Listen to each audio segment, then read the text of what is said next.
Тапшырмаларды улантабыз балдар. Кийинки формуланы жазам мен.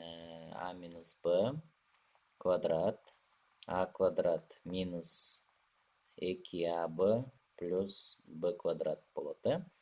Демек Анын ордуна 2х бөлүнгөн 3, Б'нын ордуна 2ден 3 экен. Ордордуна коюп кете беребиз. Так, Анын ордуна 2х бөлүнгөн 3 квадрат минус 2АБ 2х бөлүнгөн 3 анан Б'быз дагы мындай экен плюс Б квадрат жазып квадрат кылабыз. Эми эсептеп коебуз. 4х квадрат бөлүнгөн 9 минус бул экөө кыскарып кетсе булар 2х кылат экен барабар 9 4төн 9 болот экен мына. Кийинки тапшырманы иштейли. Кайра формуланы жазам мен. А плюс Б квадрат барабар А квадрат плюс 2АБ плюс Б квадрат болот. Бул жер плюс болгондо бул жер плюс болот. Андан кийин A'быз 5А экен, Б'быз 3Б'га барабар экен. Эми ордордуна коебуз. Ошондо 5А квадрат плюс 2 формула боюнча бар, анан Анын ордуна 5А, Б'нын ордуна 3Б бар, плюс Б квадрат дейт. 3Б'ны кашаага алып туруп квадратка көтөрөм. 5А квадрат болгондо 25А квадрат кошулган 2 жерде 5 10, 10ду 3кө көбөйтсөм 30 болот. 30АБ плюс 9Б квадрат болот экен. Көрдүңөрбү балдар? Ушинтип машыгабыз. Кайра плюс экен. Мен кайра жазам формуланы. А плюс Б квадрат А квадрат плюс 2АБ плюс Б квадрат.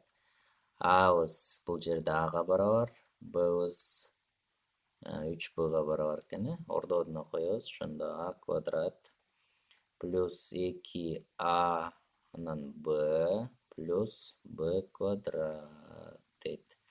Ошондо А квадрат плюс 2-ни 3кө көбөйтсөм 6АБ болот. Плюс 9Б квадрат болот экен. Так, жакшы. Улантабыз. Кийинки тапшырмага келдик. Кайра плюс экен, демек мен формуланы жазам. А плюс Б квадрат барабар А квадрат плюс 2АБ плюс Б квадрат. Балдар, көрдүңөрбү мына? Формулаларды мен ушинтип жаттагам убагында. Анан азыр билсем деле атайын жазып атам. Эмне себептен? Мына силер дагы ушинтип окушуңар керек. Эгерде ушинтип окуй турган болсоңор, үйрөнөсүңөр. Минтип окубасаңар, мына кайра жазыпчы, анда үйрөнө албайсыңар. Ошол себептен мен кылып аткан нерсени кылгыла мына. 2А демек 4А квадрат. А квадраттын ордуна коймо. 2 формула боюнча бар, анан Анын ордуна 4А бар, Б'нын ордуна 2Б бар, плюс 2Б квадрат. Ошондо 16А квадрат плюс 8-16АБ плюс 4Б квадрат болот экен. Андан кийин кийинки тапшырманы карасак, бул жер минус экен, ошон үчүн формуланы жазсам. А минус Б квадрат барабар А квадрат минус 2АБ плюс Б квадрат. Так, андан кийин Анын ордуна А экен, Б'нын ордуна 2Б экен, ордордуна коебуз, ошондо демек А квадрат минус 2АБ, Б'нын ордуна 2Б бар, плюс Б квадрат дейт, 2Б'нын квадрат. Так, А квадрат минус 4АБ плюс 4Б квадрат дейт мына.